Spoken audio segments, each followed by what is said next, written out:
summarize. If I could just go back a step to this business of percolation. It seems to me that one of the main problems with material, especially material that you taught, is its dissemination.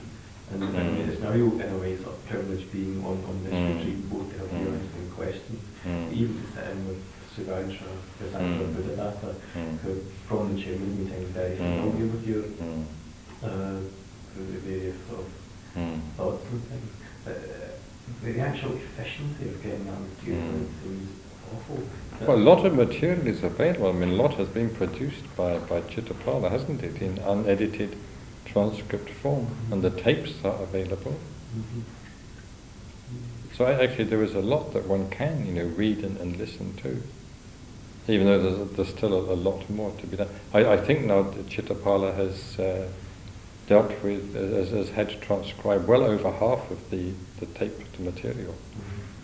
I've even now it's been interesting on this retreat, because for a 4 or 5 page chapter, I had to read like 250 pages of seminar material, maybe 2/3 to quarters of which was only tangential importance to the actual text. And it seems that there isn't any mechanism that's actually selecting important material, sort of collating it and distributing it. In a sense there isn't. There isn't. I think that's mainly because there aren't the people to do it. We're very short of people. I mean, even for transcription, we're quite short of people, we're short of typists. There are these sort of practical difficulties. Even information coming from the chairman's meeting seems very ad hoc. There's no clear system for spreading the information. I suppose the only long-term solution is to have everything transcribed, edited, and published in book form. But this is beginning to happen, but I don't think it's going to be finished or even perhaps properly begun in my lifetime. There's so much material. I mean, I'd like to do it all myself, but I don't think that is possible.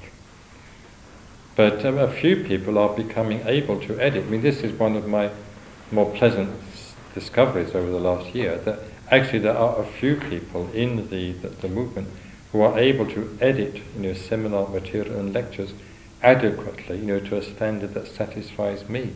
So that I just have to glance through them, just to give a final check, and nothing more than that. This is a quite new development during the last year.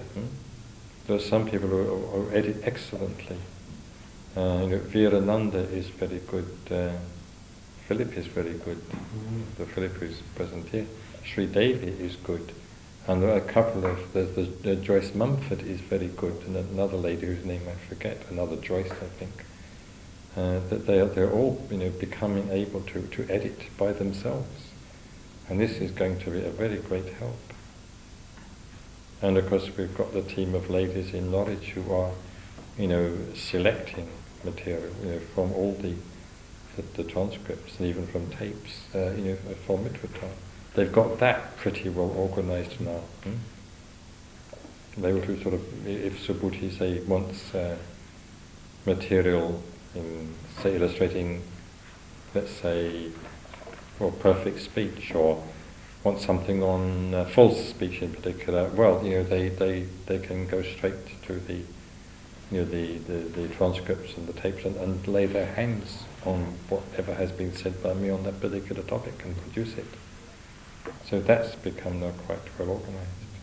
But there's so much material now. I estimated that if it's all transcribed and edited, I think that already there's at least 60 very large volumes, not less than that. It could be much more now. That's a lot of work. And it needs editing because sometimes things I've said, as it were off the cuff, need to be put a little bit more clearly, a bit more precisely, sorted out a bit. The repetitions, ironed out. Everything, made more succinct, more neat. Sometimes I may slightly misquote, when I'm quoting from memory. That has to be checked. And reference is given.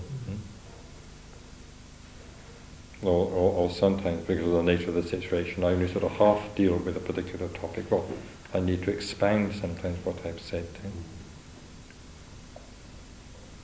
So all this means quite a lot of work. But sometimes I myself find it quite difficult, sometimes even impossible to tell, to what extent, what information, what knowledge has percolated down through the movement. Sometimes one finds a person here or a person there with a surprisingly good knowledge of transcripts and seminars, and here and there other people that you thought were well read, with very great big gaps in their knowledge. For instance, in New Zealand, there's someone like Aniketa who just spends, I think, half her time listening to transcripts of tapes, and she's now absorbed an enormous amount of information. Has got a very good knowledge of that material, and there are 2 or 3 others like that. But again, there are some quite prominent order members who have got, as I said, great big gaps in their knowledge of the Dharma, and who aren't very well up, in some of the material. So I think the knowledge is spread very unevenly, as it were, throughout the movement. Doesn't mean some mitras who've got a better knowledge of all this material or the Dharma generally than some order members.